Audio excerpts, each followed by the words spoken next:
Sumainyo ang kapayapaan. Magbigayan kayo ng kapayapaan sa isa't isa. Peace be with you.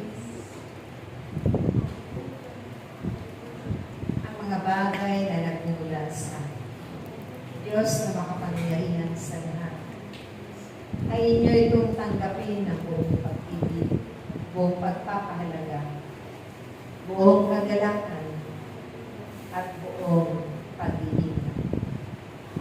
Dahil kailanman, walang sino mang kapwa-tao ang makapagkakaloob ng lahat nito sa inyo at lahat na namin.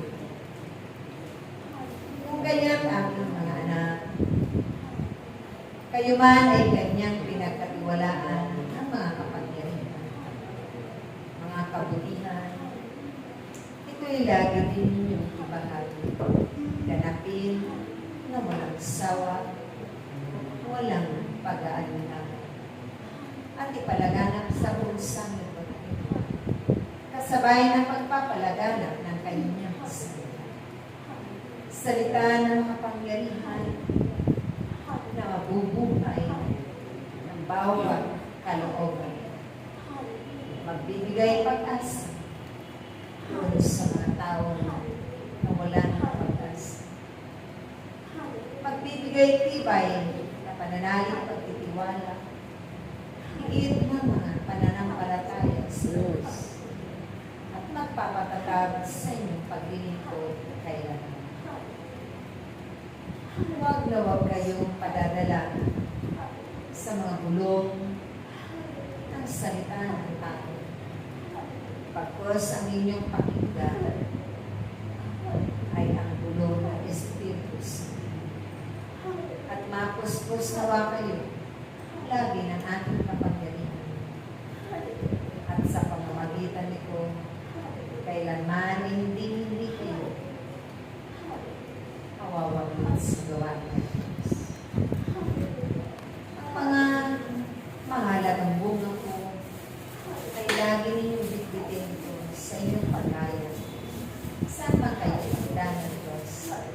Saan man sulong ng sakit? Dahil paparigo rin ang inyong mga makakalap na mga tupa, magmula sa timog, magmula sa silangan, sa kanluran, at sa marami pang bahagi ng santo, upang sila rin ay mabigyan ng pag-asa. Ang mga pinanghihinaan ang inyong ay titibay din, lalo na kung mapapakinggan nila ang salita ng Diyos. Susunod din sila tulad ng buong pag-ibig, buong kababaan ng kalooban, at mananatili sa paglilingkod magpakailanman. Huwag na kayong patuksipan sa mga naririyan sa paligid niyo. Pakaiwasan ninyo na kayo ay magkabahamahal, na kayo hindi nagkakaunawan, na kayo hindi nagmamalasakitan. Dahil kapag ito'y naganap, magiging kaawa-awa ang inyong patuloy. Naway ang tuwid na daan, lagi ang inyong hingin sa Diyos.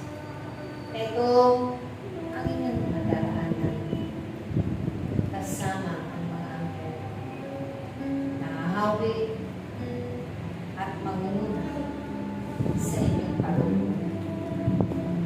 Hindi kayo mabibigo sa inyong isang nanganin, isang kayo, para sa kapwa-tao, pag-ibig sa Diyos na iibig ninyo ng may katapatan. Kaya ang aking mga anak, huwag na huwag kayong mamimili ng inyong paglilingkuran. Silang lahat ay inyong pahalagahan at ang pag-ibig na Diyos na napaka-usilang at dahilan. Naway mananatili ito sa inyo ninyo itong maibabahagi. Kasabay ng inyong mga ngiti na may kalapit na kapangyarihan. Ano man ang inyong mapapakinggan, ano man ang mga bagay na nakakasakit ng inyong kalooban, lahat ng natin panalangin lang at pasalamatan sa Diyos na kailanman hindi kayo madadala.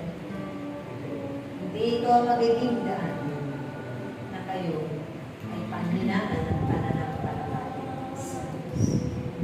Bagkus masigit pa, natitibay ang bawat isa at tatatag ang inyong mga pananampalataya at pakalayan.